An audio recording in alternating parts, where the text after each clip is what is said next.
बेटे ऋषि की शादी कहीं नहीं हो रही थी। एक तो ऋषि मोटा, ऊपर से कमाई भी कोई खास नहीं, लेकिन कंचन को तो शौक था मॉडर्न बहू लाने का, और उसे एक दिन ऐसी लड़की मिल भी जाती है।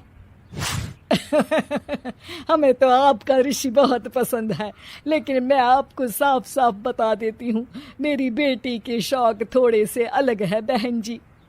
अरे बहन, हमें सब पसंद है। आपकी प्रियंका जैसी लड़की की तलाश मुझे कब से थी, जींस पहनकर अंग्रेजी में गिटर पिटर बोला करे। अरे बहन जरा सुन तो लो, मेरी बेटी के शौक क्या क्या है।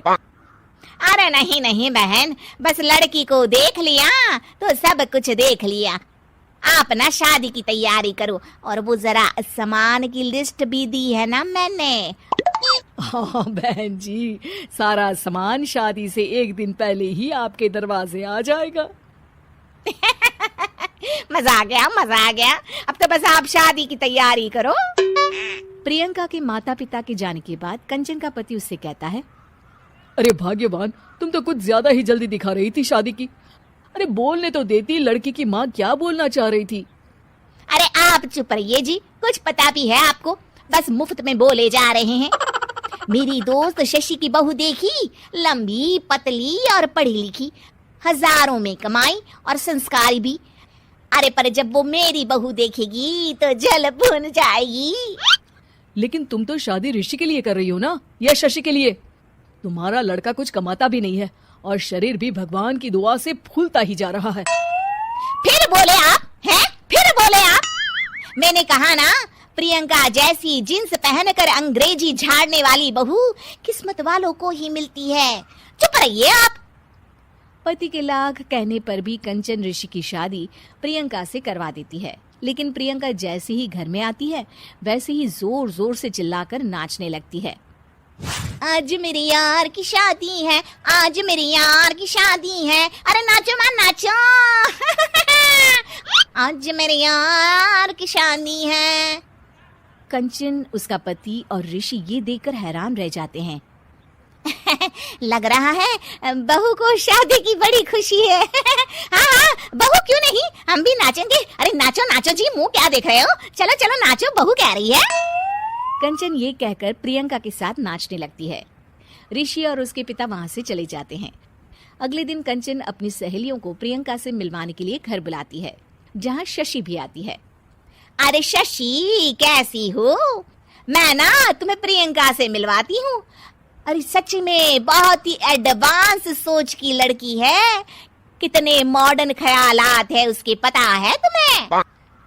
अरे हाँ कंचन, जरूर, बच्चों की शादी अच्छी ही होनी चाहिए, और वैसे भी तुझे तो शुरू से ही ऊंचे ख्याल की बहू चाहिए थी। तभी कंचन की सहेली कहती है, अरे कंचन बुलाओ ना प्रियंका को, हम भी मिल ले। अरे बहू प्रियंका, जरा बाहर तो आना।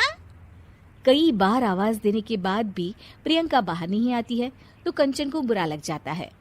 वो उसे लेकर बाहर आती है, लेकिन ये क्या, प्रियंका लड़खड़ाती हुई बाहर आती है और उसके हाथ में शराब की बोतल होती है।